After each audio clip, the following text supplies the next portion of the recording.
Okay, so we seem to have a good number of participants. So I think we'll just begin with the webinar now. Very good morning to all. My name is Architect Tushar Mandal, and I am a teaching faculty at the Periyar School of Architecture, New Delhi. I welcome you all to the 18th webinar in the Every Friday webinar series, a platform for young minds to express their ideas.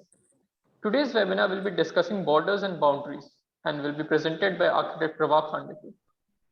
So before introducing the speaker for today, I would like to welcome the faculty that we have present here with us. We have Premendra Raj Mehta, who is the mentor of our school along with his partner. He is also the former president of the Council of Architecture. We also have with us Architect Kamal Raj, who is our head, Architect Piyush, who is the design chair, and Architect Prakriti Mehta, who is also a mentor for the school. Mehta sir, if you could just like say a few words to encourage us today morning.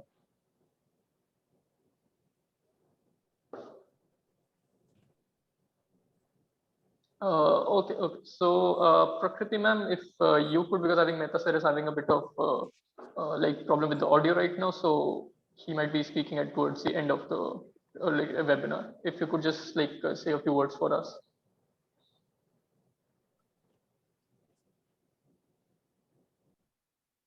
Prakriti ma'am. Yeah. Yeah. You hear me now? Yes, ma'am. You're audible. Hi. I welcome you all for the 18th series, 18th webinar at the Periyar School of Architecture. And the larger aim of the school has been to impart architectural education to meet the aspirations of the society in a creative manner. And the first and foremost thinking and the objective of the school has been to promote original thinking. And the idea to unleash the imaginative minds of of the country who would want to work through architecture and create a social transformation in the society itself. So I welcome you, Pravah. I believe Thank I you. had a short conversation with you last month over your subject and your interests, and it'll be great if you can share a glimpse of all, if not, if not, at least one of them, which I presume is going to be Varanasi today. If not, otherwise of your engagements at Nepal, or your interests, your diverse interests in set designing and working with theater artists. I think it'll be great for everyone and very inspiring for all of us to hear about what your interests are and how you've been working through, and also how you've now gradually decided that you want to do a master's as well, and what inspired you and what's brought you to the forum. Thank you so much for joining us and accepting our invitation. It's about it. Thanks, Tushar. Thank you very much. Thank you so much, ma'am. So on that note, let me just quickly introduce our speaker for today, Architect Pravah. Pravah recently graduated from Sir J.J. College of Architecture, Mumbai. He is now proceeding to the Harvard Graduate School of Design for pursuing a master's in design in the ecologies domain. Pravah is a Gandhadhari Shishya of late Ustad Rahim Fahimuddin Dagar, one of the finest exponents of Dagarwani Trupad tradition. He seeks intersections across disciplinary boundaries, bringing together seemingly disparate and discrete worlds of natural phenomena, music, film, and spatial arts. Through transdisciplinary experimentation, Pravah is interested in exploring the complex interrelations of a culture, material, spatial, and thermodynamic dimensions of life. Today, he will be talking about borders and boundaries in design across multiple scales. I would request Pravah to now begin his presentation, and it's a request to all the participants to keep themselves on mute for the duration of the presentation. We will be having a discussion and question answer session after the presentation is over. So, Pravah, the floor is yours. You can now begin. Thank you, Tushar, and Prakriti madam, and everyone here. I'm very happy to be here today. I hope I can be heard. Yes, you're audible. Great. And my warm wishes to everyone. And all right, so let's begin. Uh, well, this I have pulled together, I would say, what could be called as a montage of unresolved states that I have been since the past couple of years, and that irresolution that has sustained even today with certain things is something that I wish to share with you, because you kind of leave a ground and one doesn't know how cold the water is on the other side, very much similar of this guy hanging in the middle of an air. So I would perhaps begin by one of my most compelling experiences and circumstances that I had. Uh, yeah, uh, I have had this experiences in this city, which is called Varanasi. It is one of the oldest living cities in India and, of course, in the world.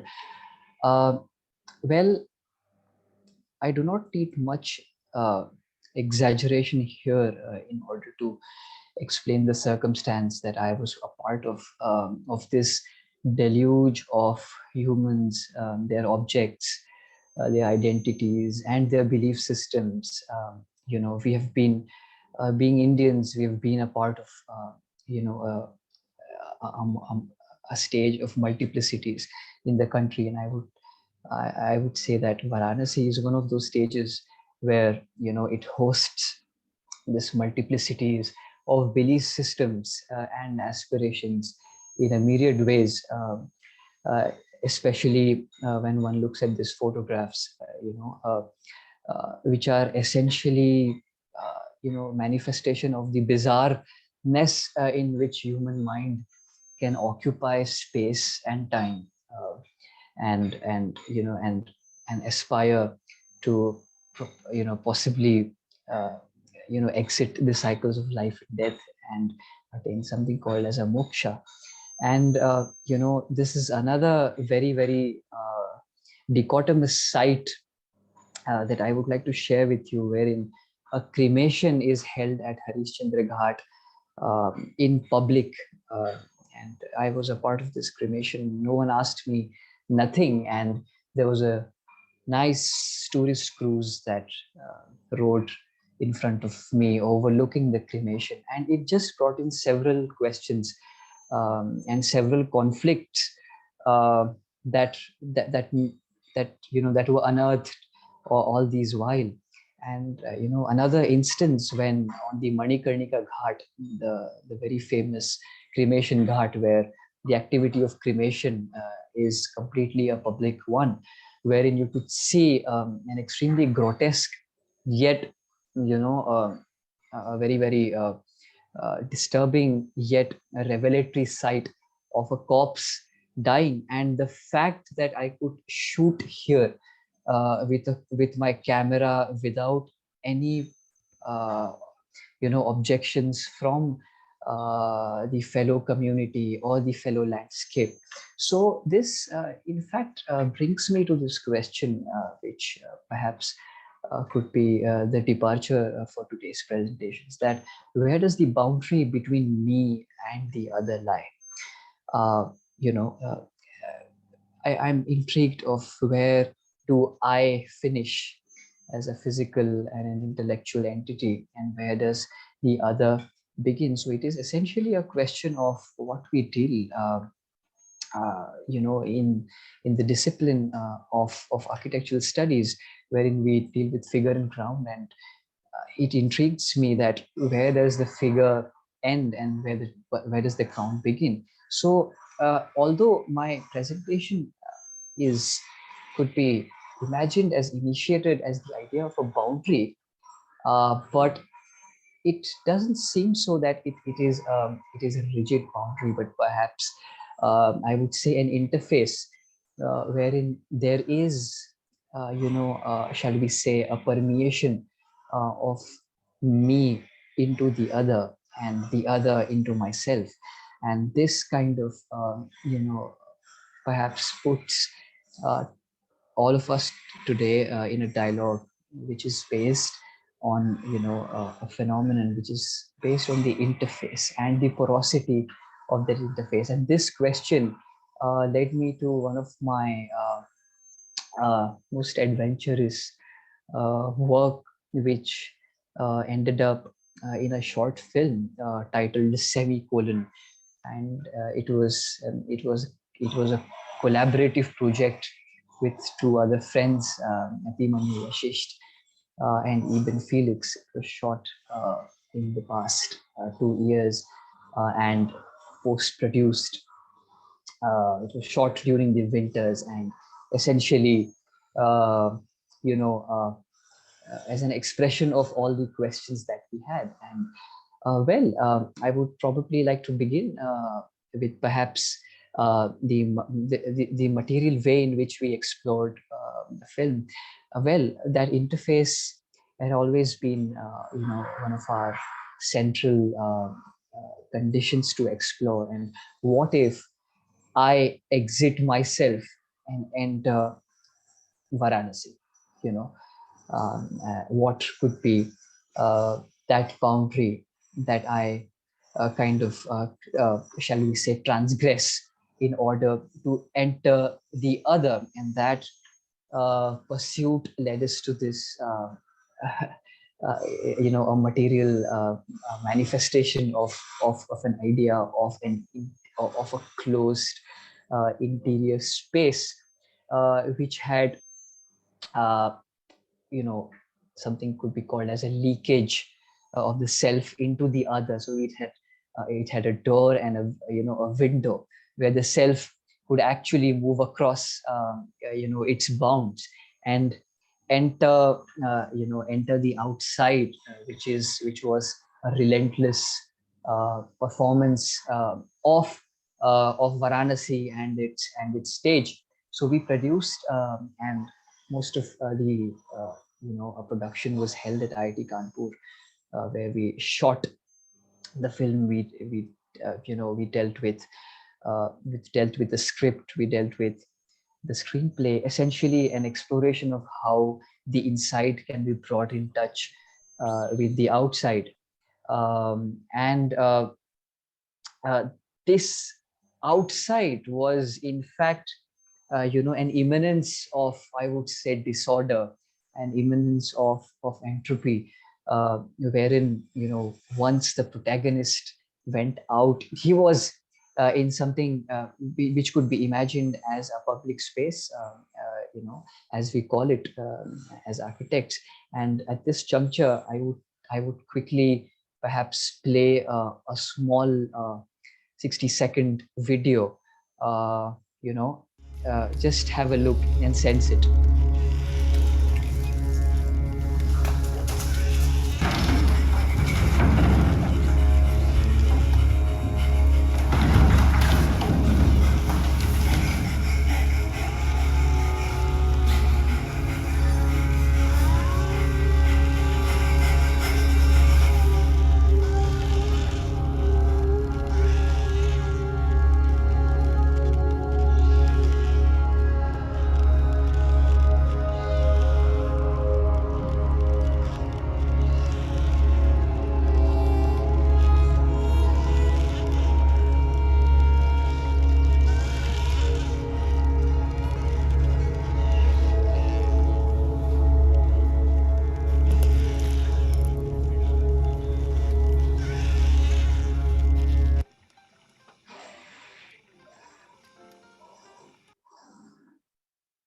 So yeah, so this was a short, a trailer of the film that was produced. And this inquiry, my video it got frozen. Switch on. Yeah. So I hope you all could see the video. Yeah, Tushar. The video was visible and the audio was also fine for it. Fantastic. Yeah. So yes, when the self transgressed into the other, it was that all that inquiry led us to a research paper which was titled Varanasi, an inquiry into space, performance, and bodies. And essentially, in this paper, we ended up, asking questions on the nature of public space, and the way, architecture, and its prevalent tendency that, the discipline of architecture has of indoctrinating spatial syntaxes, while in the process of design, and the way certain scripts that we imagine would be performed are in fact never performed by the public, and they in fact are always in the process of transgression and in the process of continual, what would be called as improvisation. So the space is never static. It never, it is never what it was. And that is what we argued in the paper of what is it to be truly public, and what is it to perform, uh, the inherent indeterminate scripts that we are all encoded with. And Varanasi was perhaps, one of those of sites which provoked us, that how can you be so sure that a ghat will be only used for arti, or a ghat will be only used for sleeping, or it could be any activity that could take place there. And this indeterminacy of the other, and of course of the self and that interface, has continued. And when he opens the door, I would say, it so happened with me as well, and I landed up here, in the Himalayas, uh, uh, last year, after the COVID, during the COVID pandemic, wherein I chose to undertake an internship in Nepal. And the following, slides, which I would probably like to, share some of my engagements with a foreign land, through mediums that we could call them as material, or uh, or social constructs. So here is a project that we did, and we are in fact still have continued in the execution of this project. It was on the bosom of the Himalayas, wherein we worked closely with the monks, and the local community in the outskirts of, Kathmandu, towards the hills. And we are, our client, so to say, client was Guru Chogyal Rinpoche, and along with his small kids and nuns, we aimed at creating a mandala, a monastery, for all the monks that would be inhabiting those landscapes there. And this project was initiated, when I went there, and we explored, um, confluences of traditional Himalayan architecture, and the ways it could be brought in contact, or shall we say, in an interface with contemporary architecture. And here is, working with largely bamboo and rammed earth. And here is something that I got to learn, that these materials are inherently very imprecise. So we are, the idea of precision starts to get blurred, and we begin to perhaps revel and enjoy the inherent nimbleness, the inherent flexibility, and the strength of the material, and begin to look at structure and their stability as perhaps, through intuitive measures, that whether it will stand or whether we won't it. So something, it's a very, very Indian concept of pratyaksha praman, which is to say that you look at things, and then from empiricism, uh, you create, you try to understand about their behavior. And that is how through trusses and bamboo and rammed earth, along with some foundations, of our RCC foundations, came together. And I spent on this site almost for about 4.5 months here, uh, creating, bringing together people of various ethnicities, because those were all villages whom the team had, the team consisted of. And if you look at, this is interesting, because if you look at the process of rammed earth as a pure material configuration, it is built in the way a mountain is built. You bring together uh, compositions of various, you bring together, let's say, stone and various sizes of granular soil of various moisture content, and you kind of begin to ram it up, probably call as 3D printing ourselves. And so you in fact start reflecting the landscape through the materiality that you're actually manually putting together. So this was, like to perhaps remember Mr. Adhikari's instruction when I was on the site, that just take a lump of earth and put it in your mouth. If it melts, then you can build a wall with it. And so this was perhaps one of the most intimate phase in which we could get in touch with the materiality that we're all part of. And I would certainly like to thank Abari for it, and thank Nirpal to allow me to engage with the community. And yes, so well, it was about looking at the landscape in its making and the unmaking, and trying to see how we could possibly extend the bounds of our ethics and aesthetic schemas, and perhaps get there in what could be called as the wilderness, and then see how ethics and of course how does the planet respond to ourselves, and how does the other begin to form in its ever becoming.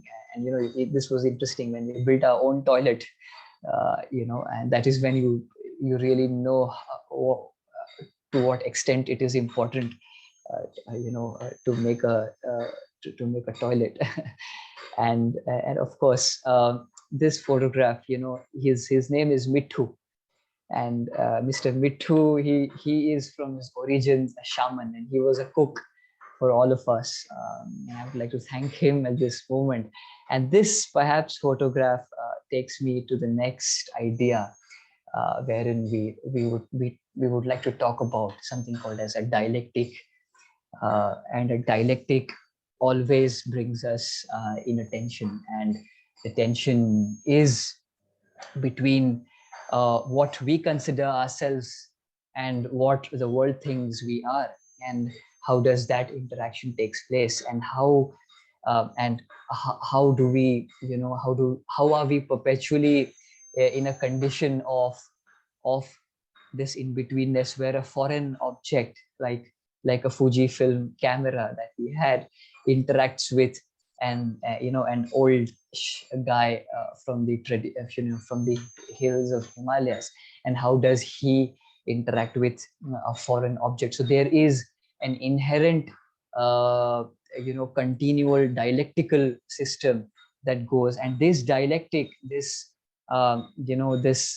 contradiction, it led me to travel ahead in Nepal, which was this was perhaps one of the most I would say a vertiginous adventures that I had. And I traveled to this place called Mustang. This lies at the Tibet border, and I was in fact introduced to this this place when I was on the site in Nepal by a couple of monks, and their stories about about the flux of this borderland. So in fact, this sense of border pulled me all the way there. And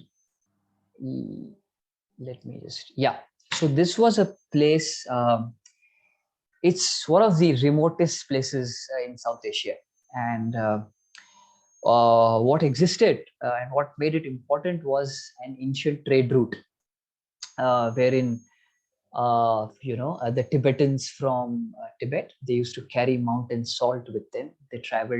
They crossed the border from Mustang, and then traveled all the way to Bihar border, and exchanged the salt with the Nepalese, the Thakali community, and they exchanged the salt for grain, for dal and for pulses and rice and all of that.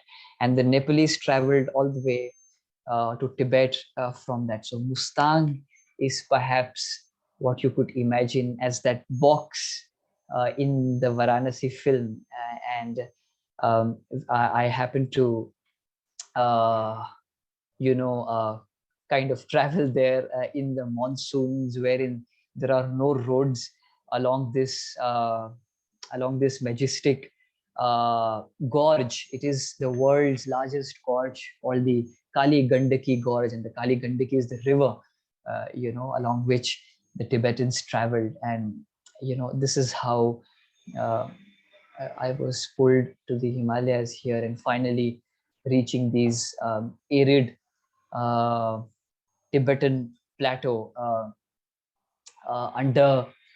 presently under a deep uh, flux that is undergoing because of several Chinese interventions, and interventions by the local community, the conservation Annapurna Conservation Board, which is currently the governing body over the landscape.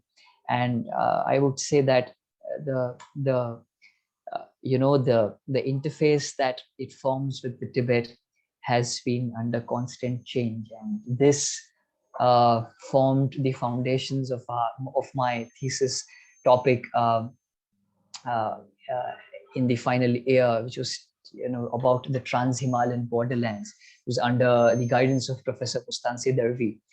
And what fundamentally brought us to ground was the idea of change, and the way the change affected, or let's say it transformed the way a landscape and its and the way the people, which we would be able to call as the cultural entities, that were a result of the geography of that landscape, how were they subjected to that change through various natural and human induced forces. And there was an inherent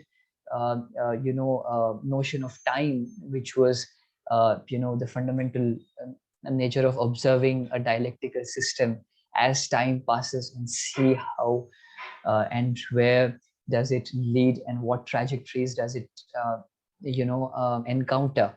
And this was the ground that we built on, something which is liminal. To be liminal is what Victor Turner described as a condition of in-betweenness, of that guy hanging in air, before he lands in Ganga.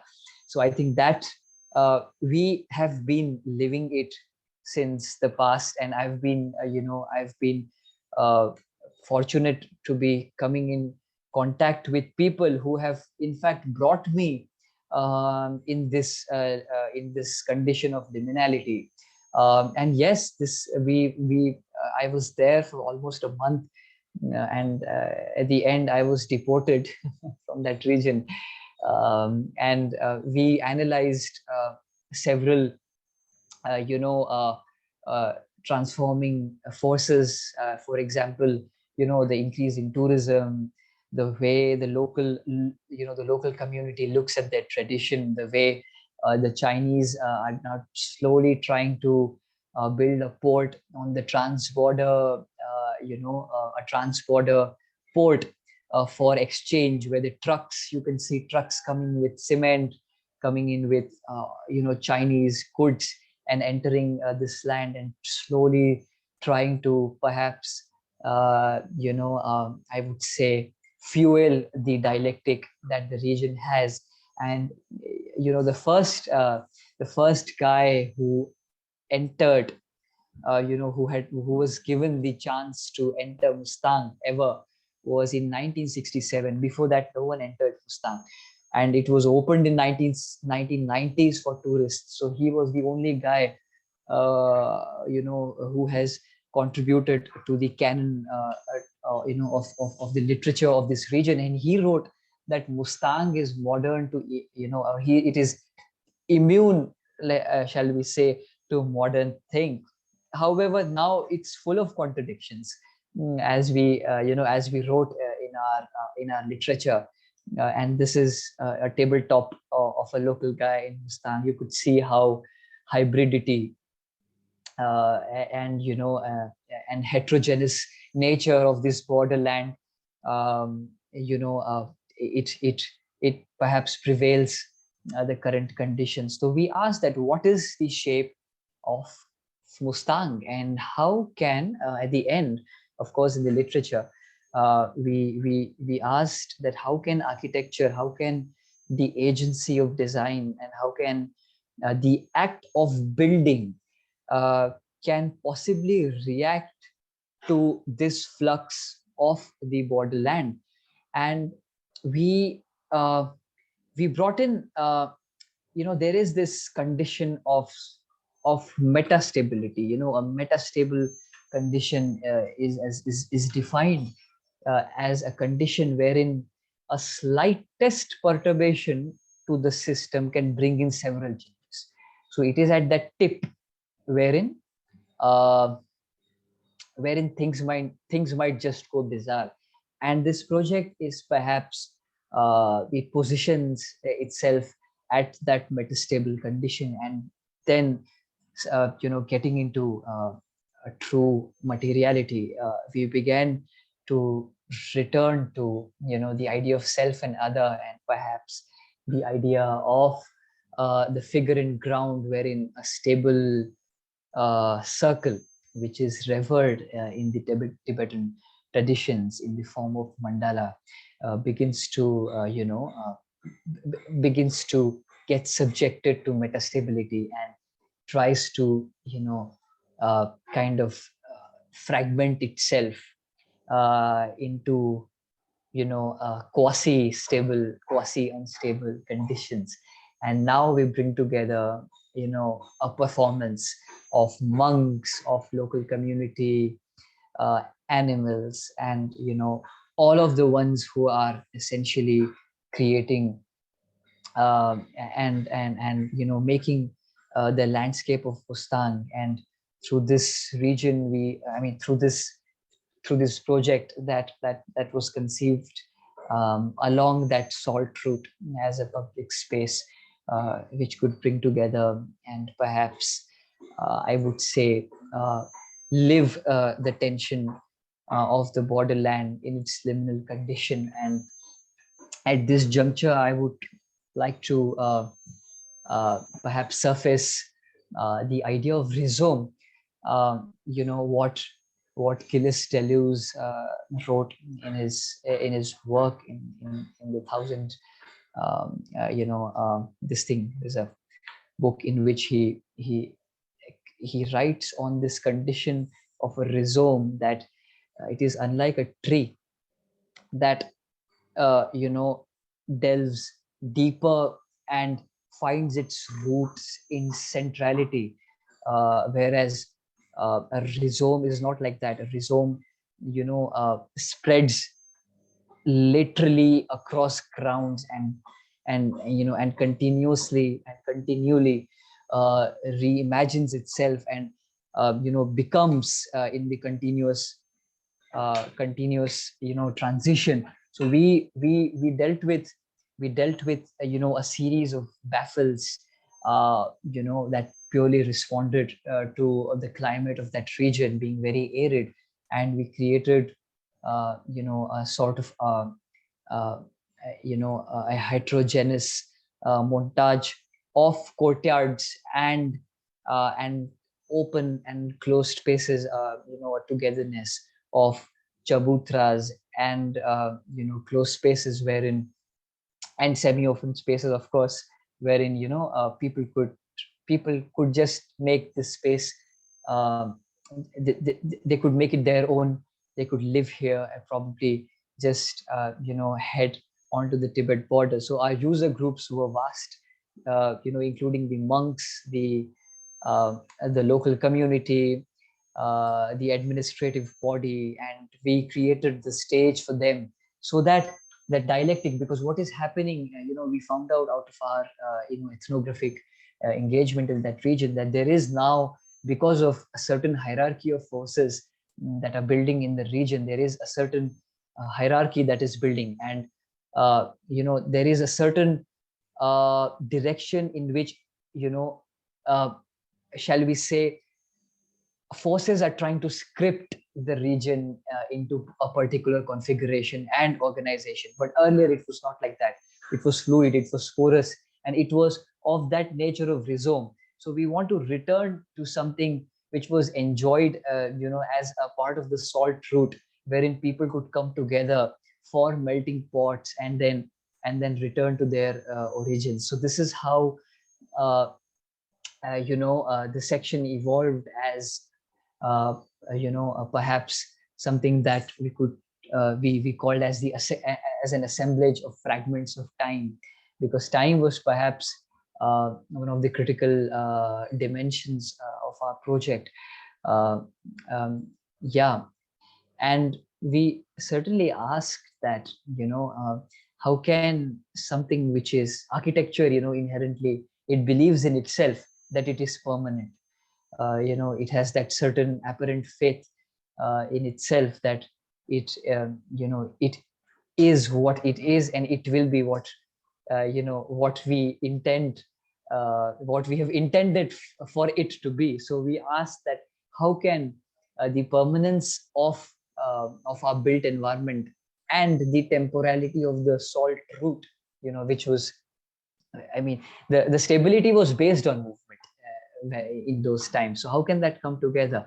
So our project, attempts to, in fact, bring in objects, people, and their identities together in a way that that builds and unbuilds, itself, transforming itself with time, and allowing the local community to perhaps engage and, I would say, uh,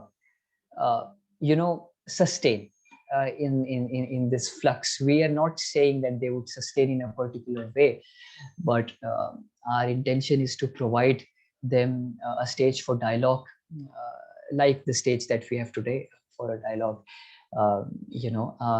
And it was always that intimacy that we have sought with the dialectic, perhaps not to resist the contradiction, but perhaps be a part of it, and to perhaps revel in the fragility of what could be encountered on a borderland. And this project is perhaps just one opportunity that I had to question this, that how can we communicate the turbulent present. This is not merely an architectural inquiry, but perhaps we could have, as beings here, and that how could we deal with this flux. And this led me to refer to one of the works of Kenneth Frampton on critical regionalism, wherein we deal with tradition and, shall we say, the grand narrative of the modern being, in a way that makes us critical of our past and of our future, and perhaps we continue to be midair and ride within that flux. And so the idea is not in resistance, but perhaps something could be imagined as resilience, which comes on being at the border, and like we deal with like we deal with in music, there is always a polyphony and there is always an improvisation that keeps building the musician and building the raga that takes ahead. So it is always a polyphony, and most of the times it is muddled. So I would, we would probably, uh, like to delve in that muddle. And of course, we through this project, it was border has always been a performance, whether be here on the boundary of ourselves, be it in Varanasi or in Nepal, or here through this my academic uh, exploration. And I would probably like to, sort of conclude on this provocation of permanence and stability, and the extent to which all of us and we kind of fetishize on the idea of stability and permanence, and so how do we deal with the inherent temporal nature of our environments? So this is where I would probably let it and the guy eventually drops in. uh, as a matter of fact. uh, so yeah, I think this is where I would probably let it on for a dialogue between all of us who have similar confusion and here. So thank you very much, Periyar School of Architecture, and everyone involved in giving me this opportunity. And thank you very much, Prakriti Madam, for it had always been an adventure to talk, and and thanks a lot, Tushar, for for you know for continuing this discussion and putting it to an apparent end here. Thank you very much. Yeah, thank you, Pravah, for the wonderful talk. I think it was quite thought-provoking. So participants can now ask questions. You could just go ahead and unmute yourself to ask the question, or you could also put them in the chat box if you so want. But yeah, I think this is one of those topics where a good discourse and discussion is the need of the topic itself. So I look forward to questions from the audience. Yeah, if there's any question, then please go ahead. Yeah. Otherwise, I guess I can start with the question just to get the ball rolling, because I think the participants would have feeling a bit shy. So, my question to you is, you talked about, for example, at the end, you talked about temporality, right? And you also talked about porosity at one point in the presentation towards the beginning. So my question to you would be about the apparent rigidity of a border. When we talk about borders, the idea that immediately comes to mind is that it's a limit, right? It's the apparent limit beyond which a certain, let's say, a design or an expansion is not possible. But what do you feel about the rigidity of said border? If just to elaborate on that, if I give an example, limits that we have traditionally been considered for example, even if I boil it down to just design, have always been expanded as time progresses, right? If it's a physical border or a geographical border, let's say if it's like a river bank, then we are capable of claiming land from the river to expand, right? If it's let's say in terms of heights, if we are always technologically advancing enough that we can always increase the heights of a building. So that's just a very boiled down version, but I do want to know your views on the concept of a rigidity or the rigidness of a border. If you could just elaborate a bit on that. Sure. Thank you for this question. Well, there are two things. One is, of course, I would respond on the basis of my experiences at the moment, and I'm yet out in the world and ready to be contradicted. So yes, well, I appreciate the fact that you brought in the idea of time, because I would say that most of our articulation, most of our of our engagement with any system is based on a certain time scales that we are involved in. Okay. And with that, there comes an inherent unsurety of what would happen after that time scale. So all our interventions are based on perhaps a frame that that I would say uh, we and our perceptive capacities have endowed us with. So when it comes to rigidity, it is similar, because what uh, what would be rigid for you is not rigid for me.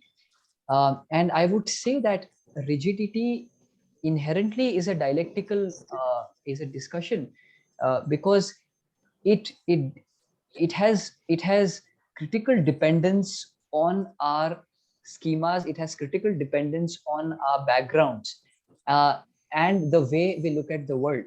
So in terms of the way we deal with design, I would I mean I have I would probably with humility I would accept the fact that there is a rigidity, let's say at this point of time, which I have to adhere.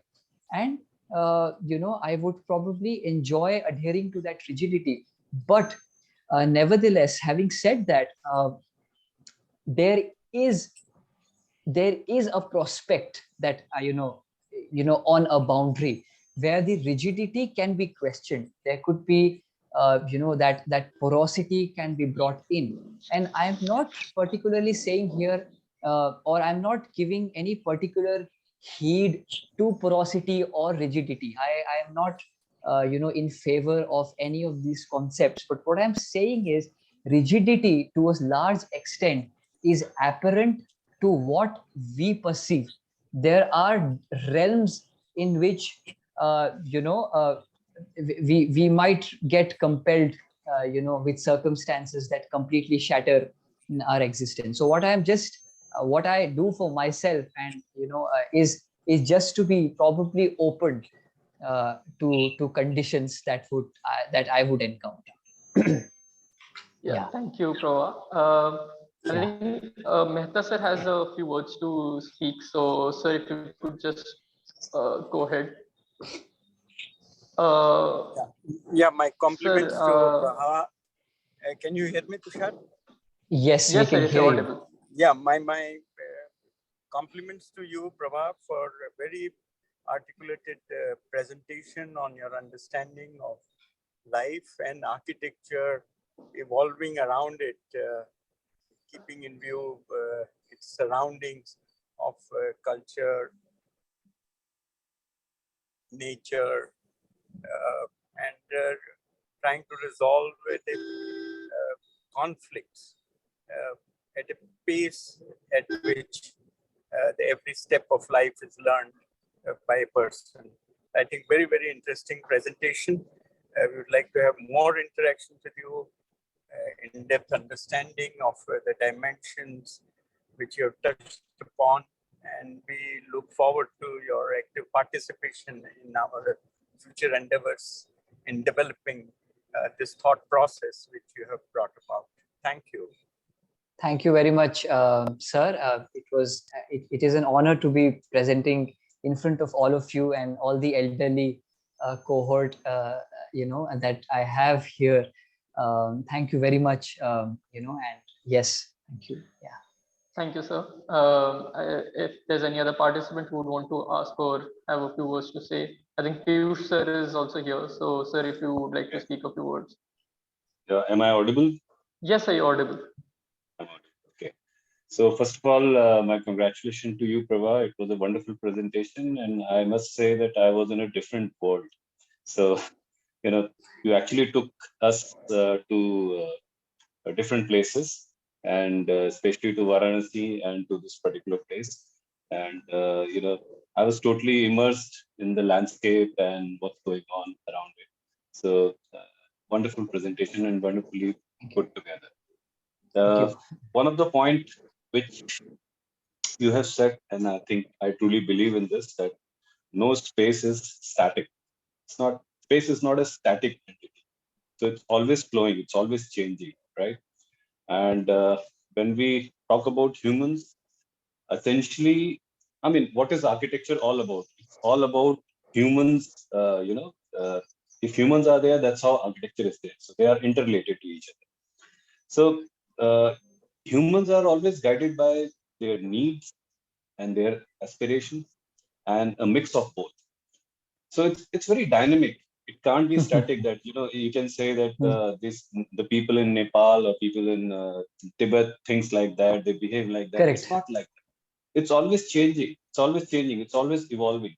And what we Right. are calling as conflicts are also part of the process of evolution, isn't it? Because if you go, Certainly. let's say, if you go 100, 200 years back, people out Right. there were very different. And Right. now, definitely, there is something must have changed in them because of their interaction with, let's say, uh, people coming from outside and interacting with them, right? So, not many times what we think is that what was there earlier, we should try and preserve that. We should try and contain it so that, it should not get disturbed. It should not be disturbed by the outer world. So somehow we create it in such a way so that it can be conserved, it can be preserved, and it should not be touched by the outer world. But that's very, I must say, very selfish. because that's Yeah. so because that's not going to happen. That's not going to happen. And people eventually will come in, and there is going to be some interaction. There is going to be some changes. But yes, if we can set a direction of that change, probably it's the right outcome. So Absolutely. that's all I would say.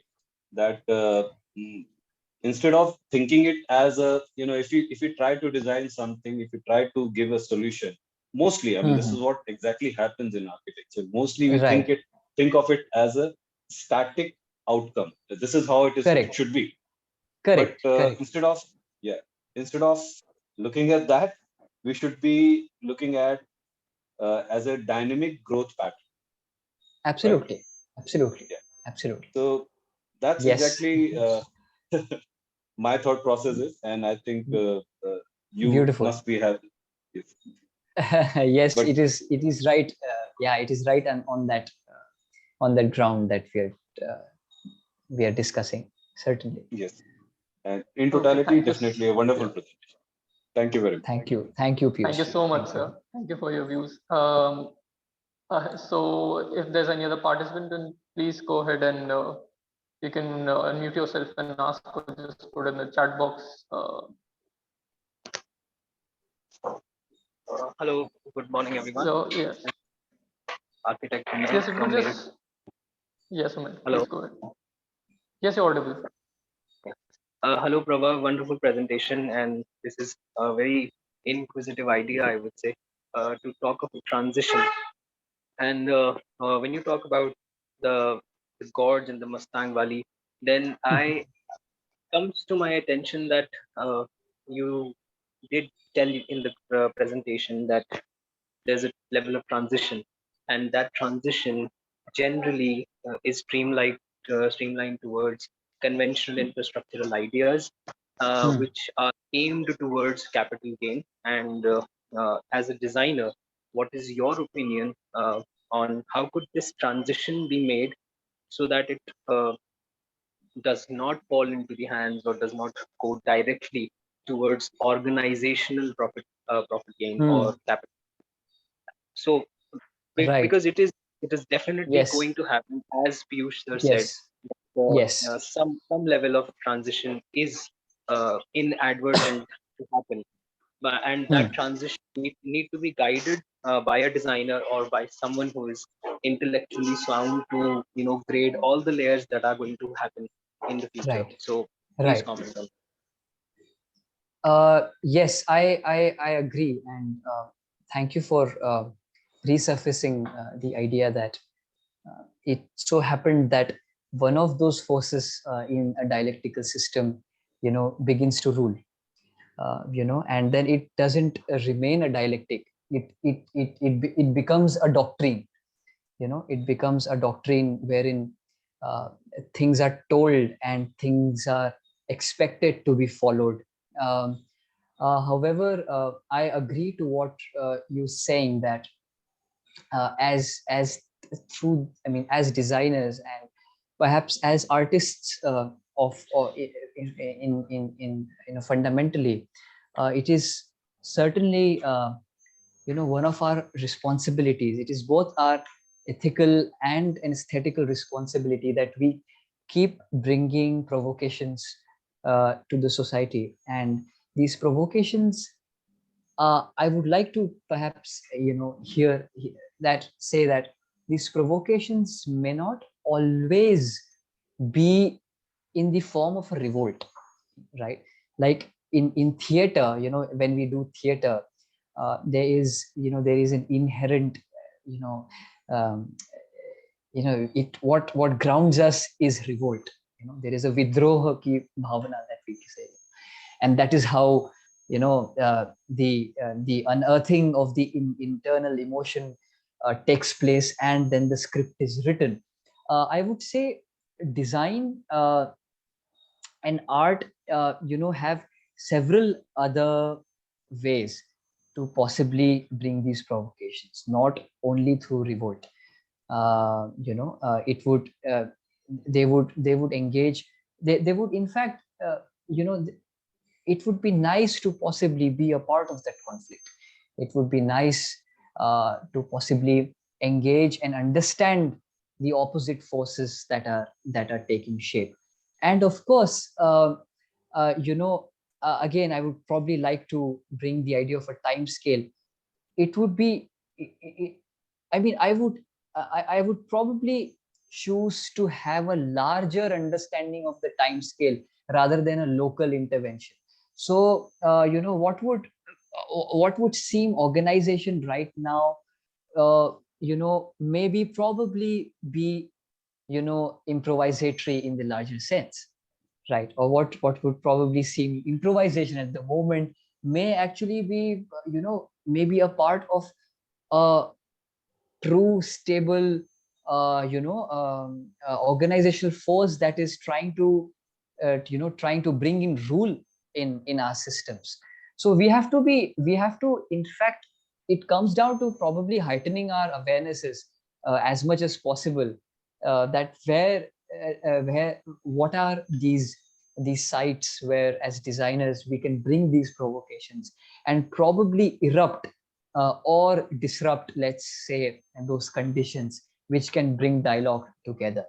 So yes, that is how I see this situation. Okay, thank you, Pravah. Yeah. I think we are a bit slightly bit over time, but then if there is one last question, then we can probably take that. So if anybody wants to ask, we do have time for one last question. Please feel free to go ahead.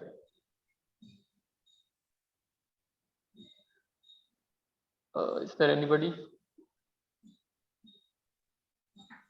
No questions, but just would want to thank Pravah for a wonderful presentation.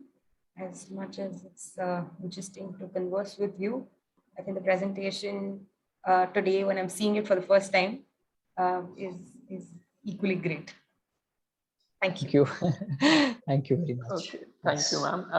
And I think with this, we can bring today's webinar to a close. I congratulate Pravah on a wonderfully presented session, and also thank him for putting up these thought-provoking questions that would probably require a bit more discourse. So hopefully we will be able to continue having a discussion Yes. on the topic in future as well. And we would also Yes. look forward to welcome you back to the platform in sometime in the future with your improved experiences and Certainly. works. Yes. Certainly. I would So love to. Yeah. yes. So with this, I would like to bring today's webinar to a close. But before closing, I would like to inform everyone about the Every Friday webinar series. It's being organized by the Periyar School of Architecture and is a platform for young professionals to express their ideas. It is aimed at students and young architects as the speakers as well as the audiences. So it's essentially a talk amongst your peers and discussing and critically analyzing your ideas and ideas that are put up on the platform. So yeah, with this, I would like to end today's webinar. I thank everyone present, all the participants, and especially Pravah. And please have a good day. Thank you. Thank you very much, everyone, and Tushar, and everyone who's put this together. And namaste. We'll keep in touch. Thank you. Namaste. Namaskar. Thank you. Thank you. Take care.